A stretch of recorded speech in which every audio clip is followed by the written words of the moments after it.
Y hoy contamos con la inestimable presencia de don Alberto Vázquez Figueroa, periodista, escritor, guionista de cine, incansable viajero, pero sobre todo Vázquez Figueroa es un magnífico contador de historias, que además sus historias, sus relatos tienen un valor añadido, porque así como Julio Verne nos llevó por todo el mundo desde su despacho de su casa de Nantes, los relatos de Vázquez Figueroa tienen el valor añadido de que son historias vividas, son relatos, historias que él ha vivido, y eso tiene mucha autenticidad, y yo creo que en eso estriba todo el éxito de su obra. Recuerdo que una vez tuve que dar un curso, inaugurar el curso en la Universidad de Comillas. Yo llegué allí y estaban todos los alumnos, aquel palacio, aquel castillo, estaban todos los alumnos, todos los profesores, y yo llegué y dije, bueno, pregunté, ¿y aquí de qué vengo a hablar? Entonces se quedaron así muy poco perplejos, y el rector me aparta a un lado, me dice, oye, ¿cómo que no sabes de qué vienes a hablar? Digo, ni pajolera idea. Dice, pero ¿cómo es posible? Digo, pues mira, muy claro. Seguro que no me habéis contratado para hablar de música, porque yo siendo muy joven, cuando era alumno de Cousteau, o poco tiempo después, en una inmersión me reventé este oído, no soy sordo absolutamente, y de este ya oigo menos, y mal distingo a los Beatles de Mozart. Ni me habréis llamado para hablar de pintura, porque no tengo ni pajolera idea de pintura, soy ignorante. Yo no hice el bachillerato, me crié en el desierto, nada. Ni de filosofía, porque tampoco entiendo. Ni de literatura, porque tengo 80 y tantos libros que demuestran que de literatura no tengo ni pajolera idea tampoco. O sea que aquí vengo a hablar de viajes, de aventuras, de cine, de inventos o de mujeres, y de eso sí que entiendo. Pues un día le di una charla en Huesca a no sé cuántos, 200 o 300 militares. Tú no puedes contarle a los militares lo mismo que puedes contar aquí, o que le puedes contar cuando te piden que le des una conferencia a los médicos. Siempre que hay un congreso de médicos te piden que vayas allí, y claro, le tienes que hablar a los médicos de todo menos de medicina. Y a los médicos me divierte mucho, porque siempre les cuento la anécdota de que hace muchos años, yo vivía en África, y en la zona en que vivíamos, cuando un elefante se hacía muy bien, los elefantes cuando llegan a los 80 años pierden sus juegos de muelas, sobre todo en las zonas de selva. Esto era la región entre Camerún, Nigeria y Gabón y eso. Esos elefantes se vuelven muy agresivos, entran en los poblados, se comen en una noche toda la cosecha de maíz o de yuca, y además los nativos los atacan con lanzas y con armas de poca potencia, y se vuelven muy agresivos. Hay que matarlos. Uno de ellos mató a un compañero mío, a Gianni Rogue. Y además, curioso, lo mató, lo tapó, y tardamos mucho tiempo en encontrarlo. Ellos, cuando un elefante cuando mata a una persona, la tapa, la oculta. Entonces nos pidieron que matáramos a ese elefante, y el elefante era un maldito que pasaba todo el día y toda la noche caminando. O sea, tú vas siguiendo a un elefante, y cuando parece que vas a alcanzarlo, se hace de noche y él sigue caminando, él duerme muy poco. Total que a las 2 semanas lo conseguimos cazar. Nos habíamos quedado sin nada que comer. Ya inmediatamente aparecieron los nativos por aquí, empezaron a llevárselo para comérselo, y el nativo me dice, el guía, lo mejor es la trompa. Bueno, cogimos la trompa, la guisamos allí. Aquello era como callos, pero asqueroso. Total que yo me como aquella trompa de elefante, y al día siguiente, a los días, un dolor, y yo no aguantaba el dolor, y venga dolor. Total que ya digo, me vengo para Madrid, voy a un médico, le explico mi historieta, el médico se queda muy, bueno, tiene usted una infección intestinal, pues bueno, me da unas pastillas, y yo me voy para Caracas. Me voy a Caracas, paso la Navidad, hay una Navidad horrenda, con unos dolores terribles, y mi hermano me decía, oye, pero qué pesado eso del elefante. ¿No sabes tú lo que era un elefante pesado? Es un dolor, no podía aguantar. De hoy me voy para Río de Janeiro, y una noche estoy en el hotel, me acuerdo, el Cerrador, allí, no en Copacabana, sino... Y ya no podía más, y llamo a un médico, digo, por favor, llame a un médico, a las 3 de la mañana. Total, que el médico sube, y yo le cuento, pues mire, me ha pasado esto, y aquel pobre médico brasileño, yo tenía 20 tantos años, 27 o 28 años, me mira, no había visto un elefante en su vida, se queda muy desconcertado.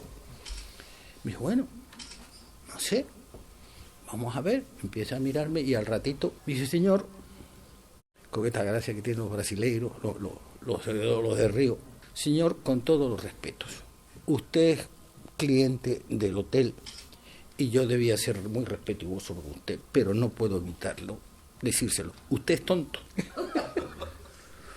¿Cómo que sí soy tonto? Usted me está contando una historia de una trompa de elefante y usted ahora mismo lo que tiene es una peritonitis gangrenada.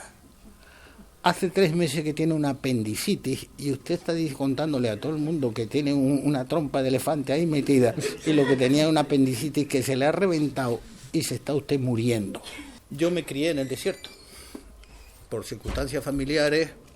Yo nací, tuve una mala idea de nacer durante la guerra civil, justamente cuando empezó. Yo nací en octubre del 36. Hay una serie de circunstancias por las cuales yo me quedo huérfano de madre, mi padre enferma de tuberculosis, que entonces y me mandan a vivir con unos tíos míos al desierto del Sahara. Me crié en el desierto del Sahara y luego he vivido muchos años, 20 y tantos años en África. En África, en el desierto, los animales, los camellos, las cabras, antes de amanecer lamen las piedras. Es la manera de conseguir sobrevivir. Hay unas grandes diferencias de temperatura y siempre cae el rocío. Y ese rocío es el que permite sobrevivir. Y yo, como todos los que hemos vivido en el desierto, colocábamos un plato, pero teníamos que levantarnos antes de que amaneciera para conseguir que ese rocío no se evaporara y con eso sobrevivir. Estúpido de mí, sabiendo eso, he tardado 60 años en darme cuenta de la utilidad que podía ser eso. Porque la segunda cosa que siempre hacemos en el desierto es, nunca se te ocurre llevar un coche negro en el desierto. Pero si llevas un coche de cualquier otro color, cuando el coche está muchas horas al sol, el capó y cualquier parte del coche se pone que arde. Y ahí freíamos los huevos, echamos un poquito de aceite, la carne, y esa es una manera de cocinar. Entonces, no hace mucho, hace un par de años, un año y pico, empecé a asociar las dos ideas. Y me di cuenta de una cosa, el color negro absorbe el calor. Entonces me di cuenta, asociar las dos cosas. Y lo que hemos hecho ahora es una bandeja más o menos como esta, pero negra. Negra y brillante. ¿Qué es lo que tiene esta bandeja negra y brillante? Que por la noche recoge el rocío, pero claro, por la mañana se pierde. Y entonces me di cuenta de que qué gilipollez. Si en lugar de dejarla así, la inclino un poco y aquí le hago un agujero, aquí recojo todo el agua que ha caído de la noche. Y se recoge a veces más de un vaso de agua, dependiendo del tamaño de la. Ahora, por ejemplo, en la Guajira colombiana, que además allá hay mucha humedad, porque están consiguiendo una enorme cantidad de agua, nada más que con esto. La diferencia y un agujero. Y luego, ¿qué es lo que ocurre? Si es negra y es brillante, de día la dejas al sol, y una bandeja negra brillante al sol, a las 2 horas alcanza los 150 grados de temperatura. Todas las señoras que estaban aquí saben que un horno a 150 grados hace cualquier cosa. O sea que ahí le echas cosas e inmediatamente lo tuestas. Y si le das la vuelta, perdón, lo que pongas debajo es como un horno, se cocina. Siempre veía en los lugares donde hay guerras y en las zonas de problemas que se mandan muchos alimentos, pero que siempre lo que se manda es maíz, arroz, lentejas, judías y leche en polvo. Eso es lo normal. Y yo veía como muchas mujeres les daban 1 kilo de maíz, se iban con él hasta su casa, hasta su choza, y se encontraban con un problema. ¿Qué hago con ese maíz? Toda señora sabe que para conseguir que arroz sea comestible, por cada taza de arroz necesita por lo menos 3 tazas de agua. ¿Cuál es el problema del desierto y de esos países que sufren este hambre? Tiene 3 problemas: el alimento, el agua y el combustible.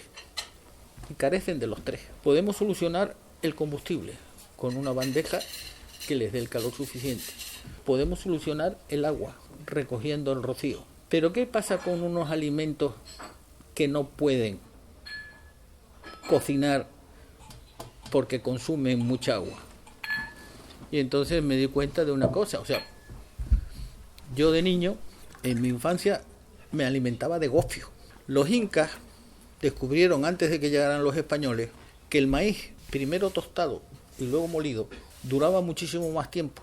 No cogía gorgojos ni ninguna cosa que le estropee.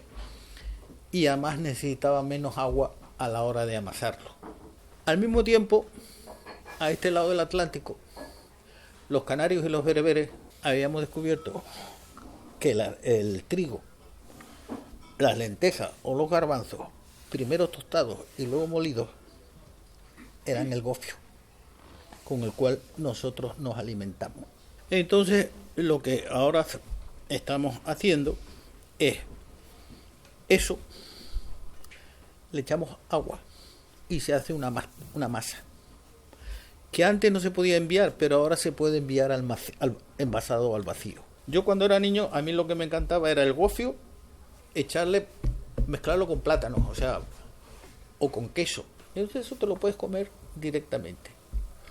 Ahora, si en lugar de eso lo mezclas con jugo de carne, o con jugo de pollo, o con cualquier otra cosa, se convierte en una masa como la masa de pizza, como una pizza. Entonces lo que hacemos es enviarles esa masa convertida en una masa de pizza. Es alimenticia. ¿Qué es lo que pasa? Que si tú has tenido la bandeja al sol y tiene 150 grados, haces una pequeña masa, la pones ahí, la tuestas y ya estás alimentado para todo el día.